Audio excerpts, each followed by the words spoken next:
Hi hello ನಮಸ್ಕಾರ ಕರ್ನಾಟಕ. ಇವತ್ತು ನಮ್ಮ ಮುಂದೆ ಇದೆ ಹೋಂಡಾ ಆಕ್ಟಿವಾ 6G. ಇಂಜಿನ್ ಬಗ್ಗೆ ಬರೋದಾದ್ರೆ 8 Nm ಟಾಪ್ ಬರುತ್ತೆ, 7 HP ಬರುತ್ತೆ, ಹಾಗೇನೆ 110cc ಗಾಡಿ ಆಗಿರುತ್ತೆ ಇದು. ಇನ್ನು 5G 3G ಮತ್ತು ಅದಕ್ಕಿಂತ ಹಳೆ ಆ್ಯಕ್ಟಿವ್ಗಳಿಗೆ ಕಂಪೇರ್ ಮಾಡಿದ್ರೆ ಮೈನ್ ಚೇಂಜಸ್ ಏನಂದರೆ ಇದ್ರ ಟಯರು. ಮುಂಚೆ ಇದರಲ್ಲಿ 10 ಇಂಚ್ ಟೈರ್ ಬರೋದು, ಇವಾಗ 12 ಇಂಚ್ ಮಾಡಿದ್ದಾನೆ. ಟೈರ್ ಸೆಕ್ಷನ್ ಸೇಮೇ, ನಿಮಗೆ 90/100 ಬರೋದು. ಸಾರಿ, ಇದು 90/90 ಸೆಕ್ಷನ್ ಟೈರ್ ಬರುತ್ತೆ, ಹಾಗೆ 12 ಇಂಚ್ ಬರುತ್ತೆ. ಮುಂಚೆ ಎಲ್ಲ ನಿಮಗೆ 10 ಇಂಚ್ ಎಲ್ಲ ಬರೋದು ಟೈರ್ ಸೈಜು. ಬ್ಯಾಕ್ ನಿಮಗೆ ಸೇಮ್ ಸೈಜ್ ಬರುತ್ತೆ, ಹಳೆ ಆ್ಯಕ್ಟಿವಾದಲ್ಲಿ ಏನಿತ್ತು ಸೇಮ್ ಟೈರು, ಏನು ಚೇಂಜಸ್ ಏನು ಮಾಡಿಲ್ಲ. ಬೂಟ್ ಸ್ಪೇಸ್ ಬರೋದಾದ್ರೆ ನಿಮಗೆ ಸಾಧಾರಣ ಮಟ್ಟಿಗೆ ಒಂದು ಹಾಫ್ ಹೆಲ್ಮೆಟ್ಟು, ಒಂದು 2-3 ಕವರೆಲ್ಲ ಇಟ್ಕೊಳ್ಬೋದು. ಫ್ಯೂಲ್ ಟ್ಯಾಂಕ್ ಇಲ್ಲಿ ಕೊಟ್ಟಿಲ್ಲ, ನೋಡ್ಬೋದು. ಫ್ಯೂಲ್ ಟ್ಯಾಂಕ್ ನೋಡಿ ಇಲ್ಲಿ ಕೊಟ್ಟಿದ್ದಾನೆ ಹೊಸ ಜನ್ರೇಷನಲ್ಲಿ. ಇದರಲ್ಲೂ ಸಮೇತ ಮತ್ತು ಡಿಯೋದಲ್ಲೂ ಸಮೇತ ಈ ರೀತಿ ಕೊಟ್ಟಿದ್ದಾನೆ. ಮುಂಚೆ ಎಲ್ಲ ಸೀಟ್ ಅಡಿ ಬರೋದು, ಇದೊಂದು ಅಪ್ಗ್ರೇಡ್ ಮಾಡಿದ್ದಾನೆ. ಆ್ಯಕ್ಚುಲಿ ಒಳ್ಳೆ ತಿಂಡಿ ಅಂತ ನನಗೆ ಅನಿಸ್ತಪ್ಪ. LED ಲೈಟ್ ಬರುತ್ತೆ, ಅಂದರೆ ಓಲ್ಡ್ ಜನ್ರೇಷನಲ್ಲಿ ನಿಮಗೆ LED ಬರ್ತಿತ್ತು 5Gಲಿ. 6Gಲಿ ಏನು ಮಾಡ್ದೆ ಅಂದರೆ ಬೇಸ್ ವೇರಿಯಂಟಲ್ಲಿ ನಾರ್ಮಲ್ ಲೈಟ್ ಕೊಡ್ತಾನೆ. ಒಂದು ಟಾಪ್ ಎಂಡ್ ಅಂದರೆ ನಿಮಗೆ LED ಬರುತ್ತೆ. ಇಂಡಿಕೇಟರ್ಸ್ ಎಲ್ಲ ನಾರ್ಮಲ್ ಹ್ಯಾಲೋಜನೇ ಬರುತ್ತೆ. ಇಲ್ಲಿ ನೋಡೋದಾದರೆ ಏರ್ ಫಿಲ್ಟರ್ ಕೊಟ್ಟಿದ್ದಾನೆ. ಆ್ಯಂಡ್ ಇದಾದಮೇಲೆ ಬರ್ತಾ ಇರೋ ಗಾಡಿಗೆ ಕಿಕ್ಕರ್ ಏನೋ ಸ್ಟಾಪ್ ಮಾಡಿದ್ದಾನೆ ಅಂತ ಹೇಳ್ತಾಯಿದ್ರು, ಪ್ರಾಪರಾಗಿ ಗೊತ್ತಿಲ್ಲ. ಕೀ ಬಗ್ಗೆ ಬರೋದಾದರೆ ನಿಮಗೆ ಇದೊಂಥರ ಡಿಫ್ರೆಂಟ್ ಸೆಟಪ್ ಇದೆ. ಒಂಥರ ಖುಷಿ ಆಗುತ್ತೆ ನನಗೆ ಬೇರೆ ಸ್ಕೂಟಿಗಳಿಗೆಲ್ಲ ಹೋಲಿಸ್ಕೊಂಡ್ರೆ, ಯಾಕಂದರೆ ಟೆಕ್ನಾಲಜಿ ತುಂಬ ಇಂಪ್ರೂವ್ಮೆಂಟ್ ಇದೆ ಇಲ್ಲಿ. ಹೇಳ್ತೀನಿ ಬನ್ನಿ. ಇವಾಗ ಹ್ಯಾಂಡ್ ಲಾಕಲ್ಲಿದೆ, ಪುಷ್ ಮಾಡಿ ರೈಟ್ ಟರ್ನ್ ಮಾಡಿದ್ರೆ ಹ್ಯಾಂಡ್ ಲಾಕು ರಿಲೀಸ್ ಆಗುತ್ತೆ.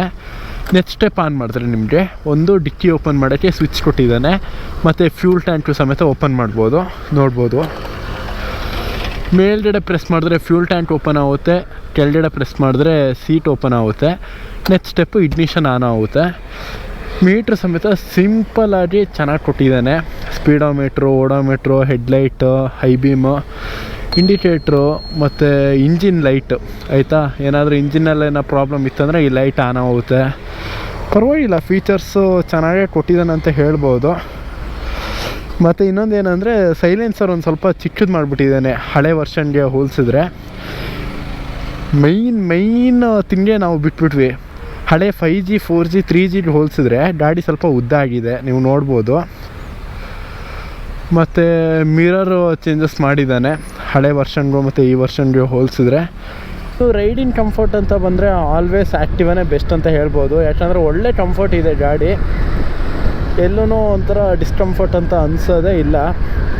ಮೈನಾಗಿ ನಿಮಗೆ ಮೈಲೇಜ್ ಬಗ್ಗೆ ಬರೋದಾದರೆ ಇದು ಆಲ್ಮೋಸ್ಟ್ 50-55 ಎಲ್ಲ ಆರಾಮ್ಸೆ ಕೊಡುತ್ತೆ. ಹೆಂಗೆ ಉಜ್ಜಾಡಿದ್ರೂ, ಬೇರೆ ಗಾಡಿಗಳೆಲ್ಲ ಉಜ್ಜಾಡಿದ್ರೆಲ್ಲ ಕೊಡೋಲ್ಲ ಮೈಲೇಜು. ಈ ಗಾಡೀಲಿ ಪಾಸಿಂಗ್ ಲೈಟ್ ಕೊಟ್ಟಿದ್ದಾನೆ, ಇಲ್ಲಿ ನೋಡ್ಬೋದು. ಓಲ್ಡ್ ಜನ್ರೇಷನಲ್ಲೆಲ್ಲ ಕೊಡ್ತೈತಿಲ್ಲ ಪಾಸಿಂಗ್ ಲೈಟು, ಈ ಜನ್ರೇಷನಲ್ಲಿ ಕೊಟ್ಟಿದ್ದಾನೆ. ಮಿರರು ಸೇಮ್ ನಮ್ಮ ಎಕ್ಸ್ ಬ್ಲೇಡಲ್ಲಿದೆ ನೋಡಿ, ಅದೇ ಮಿರರ್ನ ತೊಗೊಂಬಂದು ಇಲ್ಲಿ ಹಾಕ್ದಂಗೆ ಉಂಟು. ಏನೋ ಹೆಚ್ಚು ಚೇಂಜಸ್ ಇಲ್ಲ ಎಕ್ಸ್ ಬ್ಲೇಡ್ ಮಿರರಿಗೂ ಆ್ಯಕ್ಟಿವಾ ಮಿರರಿಗೂ, ಸೇಮು. ಬಟ್ ಕ್ವಾಲಿಟಿ ಮಾತ್ರ ತುಂಬ ಚೆನ್ನಾಗಿದೆ. ಮತ್ತು ಮೈಂಟೆನೆನ್ಸ್ ಅಂತ ಬರೋದಾದರೆ ಹೆವಿ ಕಮ್ಮಿ ಮೈಂಟೆನೆನ್ಸ್ ಇದು. ಆಲ್ಮೋಸ್ಟ್ ನಿಮಗೆ 1,500 ರೂಪಾಯಿಗೆಲ್ಲ ಎಲ್ಲ ಸರ್ವಿಸು ಆಗ್ಬಿಡುತ್ತೆ. ಆಯಿತಾ, ನೀವು ಆಕ್ಸಸ್ ಎಂಟೋರ್ಕೆಲ್ಲ ತೊಗೊಂಡ್ರೆ ಮೈಂಟೆನೆನ್ಸ್ ಹೆವಿ ಬರ್ತವೆ ಅವು. ಮತ್ತು ಮೈನರ್ ಇಶ್ಯೂಸ್ ಎಲ್ಲ ಜಾಸ್ತಿ ಆಕ್ಸಸ್ಸಲ್ಲಿ ಮತ್ತು ಎಂಟಾರ್ಕಲ್ಲೆಲ್ಲ. ಬಟ್ ಇದರಲ್ಲೆಲ್ಲ ಮೈನರ್ ಇಶ್ಯೂ ಎಂಬುದು ಬರಲ್ಲ. ಮತ್ತು ಬ್ರೇಕಿಂಗ್ ಬರೋದಾದರೆ 2 ಸೈಡು ನಿಮಗೆ ಡ್ರಮ್ ಬ್ರೇಕ್ ಬರುತ್ತೆ, ಫ್ರಂಟ್ ನಿಮಗೆ ಕಾಂಬಿ ಬ್ರೇಕ್ ಬರುತ್ತೆ. ಕಾಂಬಿ ಬ್ರೇಕ್ ಅಂದರೆ ಏನಂದರೆ, ಇವಾಗ ನಾವು ಬ್ಯಾಕ್ ಬ್ರೇಕ್ನ ಅಪ್ಲೈ ಮಾಡಿದಾಗ ಫ್ರಂಟು ಒಂದು ಸ್ವಲ್ಪ ಬ್ರೇಕ್ ಹಿಡಿಯುತ್ತೆ, ಅಂದರೆ ಒಂದು 40-50% ಫ್ರಂಟ್ ಬ್ರೇಕು ಸಮೇತ ಅಪ್ಲೈ ಆಗುತ್ತೆ, ಗಾಡಿ ಸ್ಲೋ ಆಗುತ್ತೆ ಅಂತ ಹೇಳ್ಬೋದು. ಇವಾಗ ಹೆಂಗೆ 200+cc ABS ಕಂಪಲ್ಸರಿ ಅಂತ ಇದೆ, 125cc ಈ ಕಾಂಬಿ ಬ್ರೇಕ್ ಅನ್ನೋದು ಕಂಪಲ್ಸರಿ ಅಂತ ಗೌರ್ಮೆಂಟ್ ಹೇಳಿದೆ ಇವಾಗ. ಹಾಗಾಗಿ ಎಲ್ಲ ಕಂಪ್ನಿಯವರು ಸಮೇತ ಈ ಕಾಂಬಿ ಬ್ರೇಕ್ನ ಇಂಟ್ರಡ್ಯೂಸ್ ಮಾಡಿದ್ದಾರೆ ಎಲ್ಲ ವೆಹಿಕಲಲ್ಲೂ, ಅಂದರೆ 100-150cc ಒಳಗಡೆ ವೆಹಿಕಲ್ಗಳಲ್ಲೇ. ಪವರ್ ಬಗ್ಗೆ ಬರೋದಾದರೆ ಇದು ತುಂಬ ನೀಟಾಗಿ ಕೊಡುತ್ತೆ, ಅಂದರೆ ಲೀನಿಯರಾಗಿ ಕೊಡುತ್ತೆ, ತುಂಬ ಹೆವಿ ಅಗ್ರೆಸಿವ್ ಅಂತ ಅನಿಸಲ್ಲ. ಯಾಕಂದರೆ ಇದು ಸಿಟಿ ಪರ್ಪಸಿಗೆ ಮಾಡಿರೋದು. ಆಯಿತಾ, ವೆಹಿಕಲು ಲಾಂಗ್ ಹೋಗೋಕ್ಕೆ ಹಿಂಗೆ ಮಾಡಿಲ್ಲ. ಬಟ್ ಸುಮಾರು ಜನ ಲಾಂಗ್ ಡ್ರೈವ್ಸ್ ಎಲ್ಲ ತೊಗೊಂಡೋಗ್ತಾರೆ. ಕಂಫರ್ಟ್ ಇದೆ ನನಗೆ ಗೊತ್ತಿರೋ ಪ್ರಕಾರ. ಇವಾಗ ನನ್ನ ಹತ್ರ ಆ್ಯಕ್ಸಸ್ ಇದೆ ಅಲ್ಲ, ಆ್ಯಕ್ಸಸ್ಗಿಂತ ಚೆನ್ನಾಗಿದೆ ಆ್ಯಕ್ಚುಲಿ ಈ ಆ್ಯಕ್ಟಿವಾ. ಯಾಕಂದರೆ ಸ್ಮೂತ್ ಇದೆ ಮತ್ತು ವೈಬ್ರೇಷನ್ಸ್ ಎಲ್ಲ ಅವಾಯ್ಡ್ ಆಗಿದೆ ಈ ಒಂದು 6G ವರ್ಷನಲ್ಲಿ. ಬಿಫೋರ್ ಅಂದರೆ 4G 5G 3G ಎಲ್ಲ ಇತ್ತಲ್ಲ ಗಾಡಿ, ಆ ಗಾಡಿಗಳಲ್ಲಿ ಹೆವಿ ವೈಬ್ರೇಷನ್ ಇತ್ತು. ಆ ಗಾಡಿಗಳು ಸುಮಾರು ಓಡಿಸಿದ್ದೀನಿ ನಾನು. ಹೆವಿ ವೈಬ್ರೇಷನ್ನು ಮತ್ತು ಈ ಮಿರರಲ್ಲಿ ಡೊರ್ರ್ ಅಂತ ಅಲ್ಲಾಡೋ ಸೌಂಡ್ ಎಲ್ಲ ಇತ್ತು. ಬಟ್ ಈ ವರ್ಷನಲ್ಲಿ ಅದೆಲ್ಲ ಸಾರ್ಟ್ ಔಟ್ ಮಾಡಿದ್ದಾನೆ.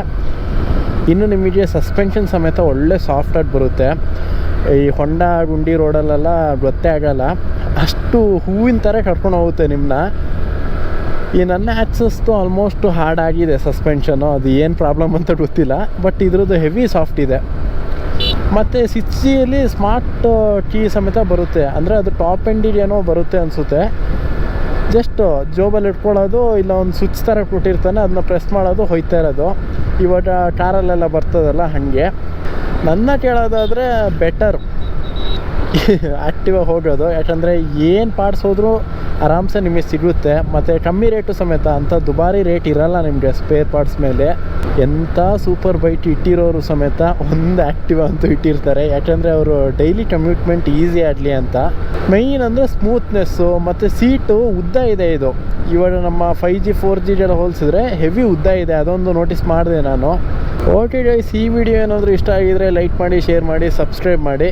ಮತ್ತು ನೆಕ್ಸ್ಟ್ ವಿಡಿಯೋದಲ್ಲಿ ಯಾವ ವೆಹಿಕಲ್ದು ರಿವ್ಯೂ ಬೇಕಂತ ನನಗೆ ಕಮೆಂಟಲ್ಲಿ ಹೇಳಿ. ಬಾಯ್ ಬಾಯ್.